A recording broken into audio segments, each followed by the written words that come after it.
Chandar cyber crime பிரிவின் அரசு வக்கீலாக இருந்தது அதற்கு கூடுதல் பலம் சேர்க்க, அடுத்த 3 மணி நேரத்தில் சென்னையில் இருந்த குற்றவாளியின் கைது நிறைவேறியது. ஆதி ஆர்த்ததாகிவிட்டது.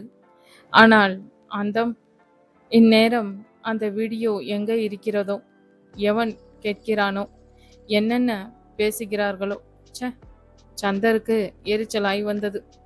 முடிவில்லா தொடராய் அந்த நிழல் படம் எங்கெங்கு செல்லுமோ என்ற எண்ணமே அருவருப்பை வாரி இறைக்க, அதை துடைக்கும் வகை தெரியாமல் நெளிந்த புருவங்களுடன் வீடு வந்து சேர்ந்தான் சந்தர். அவன் வண்டி வந்து நின்ற சத்தம் கேட்டதுமே தன் அருகே அமர்ந்திருந்த ஹரிணியின் கரங்களை இறுக பற்றினாள் அனு. அண்ணா, அந்த ராஸ்கல் யாருன்னு கண்டுபிடிச்சிருப்பான் அனு, கவலைப்படாத. நாட் தட் அருணி, யார் இப்படி செஞ்சிருப்பான்னு யோசனையா இருக்கு என்ற அனு. எங்களோட குரூப்ல யாருமே அப்படி செய்ய மாட்டாங்க அருணி. ஐ ஆம் ஷுவர். பசங்க கூட ரொம்ப கேர் எடுத்துப்பாங்க என சொல்லிக்கொண்டே போக, நீயும் கணிப்பும் என்ற குற்றச்சாட்டுடன் உள்ளே நுழைந்தான் சந்தர். என்னாச்சு சந்தர்? ஆள் யாருன்னு தெரிஞ்சுதா என சம்பத் பரபரக்க, அண்ணா அணுவோட ஃப்ரெண்ட்ஸா என்று அண்ணனின் குற்றச்சாட்டிலிருந்து கணிக்க முயன்றாள் அனு. நிஜமாவா என கண்களில் பீதி படர கேட்ட அணுவிற்கு சம்பட்டியால் யாரோ அடித்தது போல் இருந்தது. தன் நண்பர்களா? தன்னுடன் பயின்று, தன்னுடன் சிரித்து, தன்னுடன் ஊர் சுற்றி, தன்னுடன் கதை அளந்து, ச்சே, ஆமா என்று முகம் இருக அவளை முறைத்தான் சந்தர். யாரு யாரு அப்படி செய்தது? ச்சே, எவ்வளவு டீசெண்டா பழகிட்டு ஹோகாட் என அணு படப்படக்க, யாருன்னு நீதான் சொல்ல. எந்த அளவுக்கு இந்த உலகத்தை புரிஞ்சு வச்சிருக்கேன்னு பாப்போம் நக்கலாய் கேள்வி கேட்டான் சந்தர். மட்டுப்படுத்த முடியாத எரிச்சல் அவனுக்கு. சந்தர் அவளே நடந்ததை நினைச்சு நினைச்சு அழுதுகிட்டு இருக்கா. It's not the right time to criticise her என்று தடுத்தார் சம்பத். அது இல்லப்பா, ஃப்ரெண்ட்ஸுன்னு யாரையெல்லாம் நம்பக்கூடாதோ அவங்களையெல்லாம் என அவன் ஆற்றமை தாழாமல் தொடங்க, இட்ஸ் ஓகே சந்தர், அவளுக்கு தெரியல, நம்பிட்டான். சும்மா அதையே குத்தி குத்தி காட்டுறதால எதுவுமே மாறப்போறதில்ல என்றார் சம்பத் கண்டிப்புடன். இனியும் அவ நம்பாம இருக்கணும் இல்லையா என அவன் தொடர்ந்து வாதாட, நம்ப மாட்டா என உறுதியாய் மறுத்த சம்பத், இதுக்கப்புறமும் தன்னோட சொந்த வீடியோவையும் போட்டோவையும் இன்டர்நெட்ல ஷேர் பண்றேன்னு தைரியம் அவளுக்கு வராது தானேம்மா என்றார் மருமகளிடம். வேக வேகமாய் ஆடியது அணுவின் தலை. நொடித்தது சந்தரின் கழுத்து. அவளது கோபத்தை சம்பத்தின் உறுதியோ மனைவியின் தலையாட்டலோ மட்டுப்படுத்தவே இல்லை. இந்த தலையசைப்பு நடந்தது இல்லை என்று ஆகிவிடாதே. அவளுக்கு தெரிந்தவர்களோ இல்லை தனக்கு தெரிந்தவர்களோ, உற்றாரோ உறவினரோ யார் இதை பார்க்க நேர்ந்தாலும் என்ன நினைப்பார்கள்? என்ன ஒரு அவமானம்! தன் மனைவி அவர்களது நினைப்புகளில் கீழிறங்கி நிற்பதை சகிக்க கூட முடியவில்லை. முகம் சுளிக்க அவன் நின்றிருக்க, சந்து, யார் பண்ணது, ப்ளீஸ் சொல்லுங்க என்ற அணுவின் குரலில் அறிந்து கொள்ளும் ஆர்வம் துளியும் இல்லை. ஆனாலும் அறிந்தே ஆக வேண்டும் போல் ஒரு துடிப்பும் புருவம் நெறிய அவளை முறைத்தான் சந்தர். அருணியின் ஆதரவிலும் சம்பத்தின் முதிர்ந்த வார்த்தைகளிலும் சற்றே உள்ளம் சென்றிருந்த கண்ணீர் சட்டென துளிர்விட, கன்னத்தில் உருண்டோடிய நீருடன் அவனை அண்ணாந்து பார்த்தவள் ப்ளீஸ் என்றாள் கெஞ்சுதலால். அந்த முகம் காட்டிய பாவத்தில் இலக மனமில்லாதவனாய் முகத்தை வேறு புறம் திரும்பிக் கொண்டான் சந்தர். அணுவிற்கு முகத்தில் அடித்தாற் போல் இருந்தது. ஆனாலும் அந்த கற்பாடை தெரிந்து கொள்ள வேண்டுமே. விஷ்ணுவா என்றால் மீண்டும். உறுத்து விழித்தான் சந்தர். மிடர் விழுங்கி கொண்டு, பிரதாப்பா? ஆனா அவன் நிஜமாலுமே நல்லவன் என்றாள் அனு பரிதாபமாய். சந்தரின் பார்வையில் அனல் பறந்தது. அண்ணா, திஸ் இஸ் டூ மச். எதுக்கு இப்போ முறைச்சிக்கிட்டே இருக்க என எகிரிய அருணி. அவ என்ன பண்ணணும்னு எதிர்பார்க்குற? உன் காலில் விழணும்னா டோன்ட் பிஹேவ் ஸோ ரூட்லி அண்ணா என்றாள் கராராய். ம், உனக்கு கோபம்தான், வருத்தம்தான். ஆனா பாதிக்கப்பட்டது அவடா.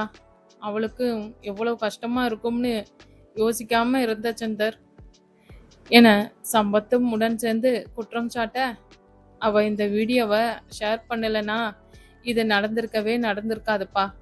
அவளுக்கு தான் புரியலனா உங்களுக்குமா புரியல? ஆற்ற மாட்டாமல் அவன் கத்த, இப்போ நடந்திருக்காது, நான் ஒத்துக்கிறேன். ஆனா வேறொரு சந்தர்ப்பத்துல அணுக்குன்னு இல்லை, அவளோட ஃப்ரெண்ட்ஸ் யாருக்காச்சும் இது நடந்திருக்கலாம். காலம் என்ன காலம் நடந்திருக்கும் என்ற சம்பத், நம்ம கெட்ட நேரம், நம்ம விக்டம் ஆகிட்டோம், தட்ஸ் இட். சும்மா அதையே பிடிச்சுக்கிட்டு தொங்காம விடு என்றார் முடிவாய். ஆனாலும் ஓவர் நல்லவரா இருக்கீங்கப்பா என்ற சந்தரின் குரலில் முற்றிலுமாய் எரிச்சல் வடியாவிட்டாலும் கொஞ்சம் மட்டுப்பட்டு இருந்ததே தந்தையின் கூற்றை அவன் மறுக்கவில்லை என்பதை எடுத்து காட்டியது. நீயும் என்னை மாதிரி இருந்தாகணும்டா மகனே. விளையாட்டாய் சொன்னது போதும். சம்பத்தின் கண்கள் சந்தரின் நேர்கோட்டில் சந்தித்து வேறு செய்தி சொல்லின. சந்தரின் பார்வை தன்னையே சுற்றி வந்த அணுவின் முகத்தில் நிலைத்தது. ஆர்வமாய் இறைஞ்சலா, மன்னிப்பா, வருத்தமா, பரிதாபமா, பாவமா, இல்லை அனைத்தின் கலவையுமா? என்ன யாரா இருக்கும்னு கண்டுபிடிச்சியா இல்லையா என அவன் கேட்டபோது அவன் குரல் பெருமளவு சமன்பட்டு இருந்தது. ஆக்கிரமிக்க அனைத்து பாவங்களையும் பயம் அப்ப பிரதாப்தானா என்றால் மிடர் விழுங்கி. இப்பொழுது சந்தர் ஆத்திரப்படவில்லை. மெதுவாய் தலையசைத்தவன் ஷர்மி என்றான் மெதுவாய். What what what? வீடே அதிர்ந்தது. பொண்ணா? அருணி ஸ்தம்பிக்க, என்ன சந்தர் சொல்ற? சரியா விசாரிச்சியா? அவளோட கார்டை மிஸ்யூஸ் பண்ணி வேற யாராச்சும் பையனா கூட இருக்கலாம். இல்லப்பா, அவதான். முதல்ல அழுதாலும் அப்புறம் அக்செப்ட் பண்ணியிருக்கா. அவளும் அவளோட பாய் ஃப்ரெண்டும் சேர்ந்து பண்ணியிருக்காங்க என தந்தைக்கு பதிலளித்த சந்தரின் பார்வை அணுவை விட்டு விலகவே இல்லை. இடிந்து போயிருந்தாள் அவள். ஷர்மியா? கல்லூரி வரை தன்னருகே அமர்ந்திருந்தவளா? வேலைக்கான பயிற்சியின் போது தன்னுடன் அறையை பகிர்ந்து கொண்டவளா அவளா? தனக்கு திருமணம் என்று சொன்னபோதும் ட்ரீட் ட்ரீட் ட்ரீட் என்று ஆளுக்கு முதலாய் கத்தியவளா? தங்கள் பேட்ச்மேட் சார்பாக ஒரு iPod to my lovely friend Anu என்று கன்னத்தில் முத்தம் வைத்தவளா? அவளா? அவளா? அவளால் எப்படி முடிந்தது? சற்று நேரம் முன்னர் சம்பத்தின் அறிவுரையால் சற்று இறுக்கம் தளர தொடங்கியிருந்த நெஞ்சம் முற்றிலுமாய் உடைய, அவளா எப்படி முடிஞ்சது என்று தலையில் அடித்துக்கொள்ள தொடங்கினாள் அனு. ஏய், அடிச்சுக்காத விடு என்று சந்தர் அவள் கையை பற்றி தடுக்க, இல்லை சந்து, எனக்கு அவளுக்கு நடுவுல எந்த பிரச்சனையுமே இல்லையே. பட் அவ ஏன் அப்படி பண்ணுனா? சகுவோட தான் எனக்கு மிஸ் அண்டர்ஸ்டாண்டிங் வந்துட்டே இருக்கும். ஆனா இவ்வளோ நான் சண்டை போட்டதே இல்லை. நீ நல்லவங்களோட தானே சண்டை போடுவ என்றான் சந்தர் நக்கலாய்.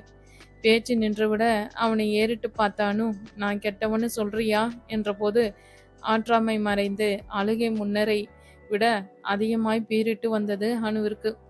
ஹே, நான் அப்படி சொன்னேனா என்ற சந்தர் அவள் கைப்பற்றவும் அந்த நொடிக்காகவே காத்திருந்தவள் போல் பற்றிய அவன் கையை விடாமல் அவனிடம் ஓடி வந்தாள் அனு.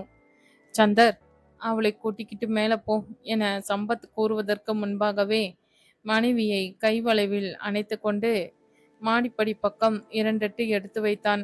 அணுவிற்கு அவனது அணைப்பு மிக மிக அவசியமாய் தேவைப்பட்டது.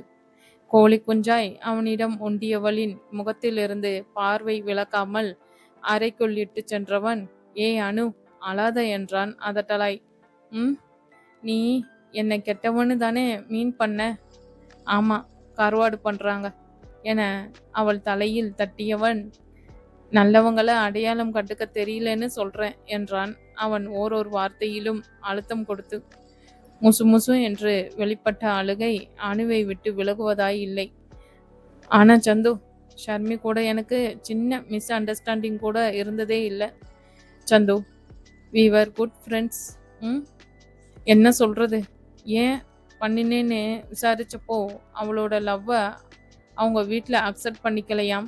பட் உனக்கு எல்லாமே ஈஸியாக நடந்துருச்சாம். ஸோ பொறாமை ஒரு வகையான இன்ஃபிரேட்டிங் காம்ப்ளெக்ஸ். அதை எப்படி வெளிப்படுத்துறதுன்னு தெரியாம அதுக்காக இப்படியா என்றபோது அணுவிற்கு ஆற்றாமையாய் இருந்தது. பொறாமையாகவே இருக்கட்டும், அதை வெளிப்படுத்த அணுவின் ஒழுக்கத்தை உருக்குலைக்க வேண்டுமா? ஏன் ஏன்? ஆனால் அவர்களது ஏன் என்ற கேள்விக்கு பதில் கிடைக்குமா என்ன? சந்து, அந்த வீடியோ எல்லாரும் பார்த்துருப்பாங்க இல்ல? என்ன என்னை கேவலமா நினைச்சிருப்பாங்க தானே? கால் கேர்ள்ஸ்னு. சி, வாய மூடு. இல்ல சந்து, யாராவது அப்படி பேசிட்டா அது நான் இல்லை. நான் நல்லா இருக்கிறது பிடிக்காம யாரோ மாப்பிங் பண்ணிட்டாங்கன்னு தைரியமா சொல்லு என்றான் சந்தர். இல்ல, அது நிறைய பேருக்கு போகும் தானே, உடம்பெல்லாம் கூசுது சந்து என்றவள், யாராச்சும் அதை காட்டி மிரட்டனா என்றாள் கண்ணில் பீதியுடன். அனு, ஸ்டாப் இட் என அவளது கற்பனைகளுக்கு அணை போட்டவன், இதான் இதான் நம்ம சொசைட்டியோட பெரிய ப்ராப்ளம் என்றான் காட்டமாய். அனு புரியாது பார்க்க, ஒரு பெண்ணை கேவலமா வீடியோ எடுத்துட்டு அதை காட்டி அவளை மிரட்டுறது தன்னோட ஆசைக்கு அவளை பணிய வைக்கிறதுன்னு சில ஆம்பளைங்க பண்றாங்கன்னா அதுக்கு என்ன ரீசன் தெரியுமா? நம்ம சொசைட்டியோட ஏன் பொண்ணே, நீ ஒரு போக பொருள். உன்னை ஒருத்தன் படம் பிடிச்சிட்டானா உன்னோட வாழ்க்கையே போச்சுங்கிற போதனை தான். பொண்ணுக்கு மட்டும் இல்லாம அவளோட குடும்பத்துக்கும் அந்த போதனை ரத்தத்திலேயே ஊறிடுச்சு என்று புரிந்தவன் அதிலிருந்து வெளியே வந்து, என்ன வீடியோ தானே எடுத்துட்டியா, போடுறா, எங்கனாலும் போடு, போலீஸ்ல கம்ப்ளைண்ட் கொடுத்து உன்னை என்ன செய்கிறேன் பாருன்னு அப்போஸ் பண்ணி பாரு, ஓடிடுவான். குனிய குனிய தான் கொட்டுவாங்க என்றான் தீவிரமாய். அந்த பொண்ணு மட்டுமில்ல, அவளோட ஃபேமிலியும் எதிர்க்கணும். உன் ஹஸ்பண்ட்டை காட்டிடுவேன், உன் அப்பா அம்மா செத்துருவாங்க, உன் தங்கச்சி வாழ்க்கை என்னாகும், இப்படி பேசி பேசியே தான் பொண்ணுங்களை டார்ச்சர் பண்ணுறாங்க. இப்படி ஒரு வீடியோ எங்களை ஒன்றுமே செய்யாதுன்னு போராடிப்பாரு, 4 நாள் குறைச்சிட்டு போயிடுவானுங்க என அவன் பேசிக்கொண்டே போக அணுவின் முகம் விரித்தது. நீ மட்டுமில்ல, நானும் உன்னுடன் சேர்ந்து எதிர்ப்பேன் என்று சொல்லாமல் சொல்லிவிட்டானே, இதற்கு மேல் என்ன வேண்டும்? அவன் கண்ணோடு கலந்தவளின் உதடுகள் தேங்க்ஸ் என மெல்ல முணுமுணுக்க, ஆஹா, என் பொண்டாட்டிக்கு தேங்க்ஸ் எல்லாம் சொல்ல தெரியுதுப்பா என அவன் சிரிக்க, கோவம் போயிருச்சா என்றாள் அனு, கண்களில் ஆர்வத்தை அதீதமாய் தாக்கி. நீ வீடியோ ஷேர் பண்ணதில் எனக்கு கோவம்தான் என ஒத்துக்கொண்டவன் அவள் முகம் கசங்கவும், ஆனா பண்ணிட்டேன், இட்ஸ் ஓகே, இதுக்கப்புறம் என்ன வந்தாலும் நான் பார்த்துக்கிறேன், I will be with you என்றான் அவளை இருக்க அணைத்து. அணுவின் கரங்களும் அவன் முதுகை சுற்றி பிணைந்தன. ஆசையாய் அவன் மார்பில் முகம் புதைத்தவள், ஐ லவ் யூ என்றாள் சன்னமாய். வெறும் ஐ லவ் யூ மட்டும்தானா? அவள் உச்சந்தலையில் தாடை பதித்து அவன் கேட்க, ஏன், வேற என்ன வேணும் என கேட்டவள் சட்டென அவன் கன்னத்தில் ஒரு முத்தம் வைத்து விலகினாள். இதெல்லாம் எனக்கு வேணாம், நானே எடுத்துப்பேன், பட் என்னனாலும் தர என வாக்கு கொடுத்தாள் அனு. வேலையை விட்டுடு பேபிமா ப்ளீஸ் என்றான் சந்தர் அவள் தாடியை பற்றி. அவள் மௌனமாய் இருக்கவே, நான் இன்னைக்கு நடந்த பிரச்சனைக்காக சொல்லலடா, ஆனா உன் உடம்ப நினைச்சு சொல்றேன், ப்ளீஸ் பேபிமா, நீ என்னோடவே இருந்தீனா ஐ ஃபீல் பெட்டர், ப்ளீஸ். நான் வேலைக்கே போக வேணான்னு சொல்லலை, ஆனா அவன் பேசி கொண்டே செல்ல சட்டென எம்பி அவன் உதடுகளை தன் உதடுகளால் மூடியவள் சில பல நிமிடங்களுக்கு கழித்து நிமிர்ந்து, இது கூட உனக்கு வேணாமடா என்றாள் கேலியாய். டாவா, நடுவுல வந்த மரியாதை நடுலியே போயிருச்சா உன்ன என அவன் அவளை இருக்க, மரியாதை நிலைக்கணும்னா ஹஸ்பண்ட் மாதிரி நடந்துக்கோ என அவள் அதிகாரமாய் சொல்ல, காலையில விட்ட அறை பத்தலையோ, அடுத்த அறை வேணுமா என்றான் அவன் அவள் கன்னங்களை கடித்து. அறை வேணாம், ஆனா இந்த கெஞ்சலும் வேணாம், போகாதடி, எனக்கு நீ வேலைக்கு போறது பிடிக்கல, வீட்லயே இருன்னு அதட்டு, நீ இருந்துட்டு போறேன், ஏன் கெஞ்சுற, இல்லை ஏன் கெஞ்சுற என அவள் முகம் தூக்கி கேட்க, உன்ன என்றபடி அவளை அள்ளிக்கொண்டு சென்றான் சந்தர் சந்தோஷமாய். 1.5 வருடம் கழித்து. ஹலோ பேபிமா, நீ எங்க இருக்க? உன்னை பார்க்க ஓடோடி வந்துக்கிட்டே இருக்கேன் பேபிமா. நீ ஒன்றும் வர தேவையில்ல, திரும்ப சென்னைக்கே போ எனக்கு. அடுத்து அவள் சொல்ல வருவதை கேட்காமல் சந்தர் பேச்சை தொடங்கி விட்டான். ஆஹா, 2 நாள் கழிச்சு வர புருஷனுக்கு கொடுக்கிற வரவேற்பா இது? டூ மச் பேபிமா, டூ மச். ஐயோ, என்னை முழுசா பேச விடு என அவள் பல்லை கடிக்க, யாரு எந்த டைலாக்க சொல்றதுன்னு ஒரு விவஸ்தையே இல்லாம போச்சு. முதல்ல இந்த டைரக்டரை போட்டு மொத்தணும் என மனதிற்குள் முணுமுணுத்தவனை, மைண்ட் வைஸ்ல பேசுறேன்னு காமெடி பண்ணிக்கிட்டு இருக்காம வண்டியை திரும்ப சென்னைக்கு விடு. வை, ஏன்? கிஸ் லியே. எனக்கு பூ வேணும். பூவா? ஆர்டர் என்னாச்சு? இப்பொழுது சந்தரின் குரலும் இலகுத்தன்மை கொஞ்சமாய் மட்டுப்பட்டு இருந்தது. தர்மன் அண்ணாவோட அம்மா இறந்துட்டாங்களாம். ஸோ சப்ளை பண்ண முடியாதாமான்னு இப்போதான் ஃபோன் பண்ணுறாரு. வேற ஆல்டர்னேட்டிவ் ஏற்பாடாச்சும் பண்ணியிருக்கலாம் இல்லை? பட் அவர்கிட்ட போய் கோவப்பட முடியல என அவள் சலித்து கொள்ள, இன்னொருத்தர் இருப்பாரே, கோவிந்தன் என்ற போதே அணுவின் குரலில் எரிச்சல் அப்பியிருந்தது. சண்டிராணி அவரோட சண்டை போட்டா போல என எண்ணியவனாய், கோவிந்தனை கொத்து பரோட்டா போட்டியா என்றான் கேலியாய். ஏய், எப்ப பாரு என்னையே சொல்ல வந்துடு. அந்த ஆளு தான் நமக்கு தேவைங்கிறத புரிஞ்சுக்கிட்டு 1 கிலோ பன்னீர் ரோஸ் 200 rupees சொல்றாரு. டூ மச் இல்லையா? தர்மன் அண்ணாட்ட 80 rupees தான் என வேகமாய் சொல்லிக்கொண்டே சென்றவள், அதுவும் ஆரஞ்சு ஷர்ட் இருக்கான், எல்லோ ரோஸ் இல்லையாம். இன்னைக்கு அதான் தீமே. அந்த காம்பினேஷன் எனக்கு வேணும், நீ வாங்கிட்டு வா என ஒரே பிடியாய் நின்றாள். அடிமைங்கிறத நொடிக்கொரு வாட்டி சுட்டி காட்டுறாளே முருகா. சத்தமாகவே முணுமுணுத்தபடி, லிஸ்ட்டை அனுப்புங்கள் மகாராணி, வாங்கி வருகிறேன் என்றான் பணிவுடன். அதெல்லாம் அப்பவே அனுப்பியாச்சு, நீ சீக்கிரம் போ. நான் ஈவினிங் 4K பொண்ணு வீட்டில் இருக்கணும். ஜல்தி ஜல்தி என விரட்டியவள் கைபேசியை வைத்தே விட்டாள். பானிபூரி கடையில் வேலை செய்கிற எக்ஸ்பர்ட் வருதோ என புலம்பிய போதும் தன் மினி மெடட்டோர் வேனை கோயம்பேடை நோக்கி திருப்பினான் சந்தர். அடுத்த 1 மணி நேரத்தில் அவள் கேட்ட மல்லி, தாமரை, பன்னீர், ரோஸ் ஆகியவற்றை வாங்கிவிட்டான் சந்தர். ஆனால் அந்த ஆரஞ்சு ஷர்ட் கொண்ட எல்லோ ரோஸ் தான் சிக்கிவேனா என்றது. பேபிமா என அவன் அழைப்பு விடுக்க, வாங்கிட்டியா இல்லையா? ஃபோன் பண்ண ஏன் எடுக்க மாட்டேங்கிற? வாங்கிட்டேன். செந்தாமரை கிடைச்சிருச்சே, ஆனால் வெண்தாமரை இல்லை. எல்லா கடையிலையும் பார்த்தியா இல்லையா? பார்த்துட்டேன்டி, இன்னொரு வாட்டி பாரு. அப்புறம் அந்த எல்லோ ரோஸ் என்னாச்சு? ஆரஞ்சு ஷர்ட் எல்லோ ரோஸ் இல்லை அனு. எல்லோவா தனியாக இருக்கு, ஆரஞ்சு தனியாக இருக்கு. உன்னைய சரி நீ முதல்ல வெயிட், தாமரையை தேடு. டக்குன்னு கைபேசியை வைத்து விட்டாள் அனு. 10 நிமிடங்கள் அந்த பூ மார்க்கெட்டில் வளைய வந்தும் சந்தரால் ஒரு வெண்தாமரையை கூட கண்டுபிடிக்க முடியவில்லை. திரும்பவும் கைபேசியில் விஷயத்தை அவன் தெரிவிக்க, சரி பரவாயில்ல, ஒயிட் ரோஸ் இருந்தா ஒரு 10, ஒரு 15 வாங்கிக்கோ என்று சொன்னவள், எல்லோ ரோஸ் என்னாச்சு என்றால் ஏவலாய். செடியில் இருக்கு, பறிச்சுட்டு வரேன். அடி வாங்க போற நீ, அதான் இல்லைன்னு சொன்னல என கடிப்படித்தான் சந்தர்.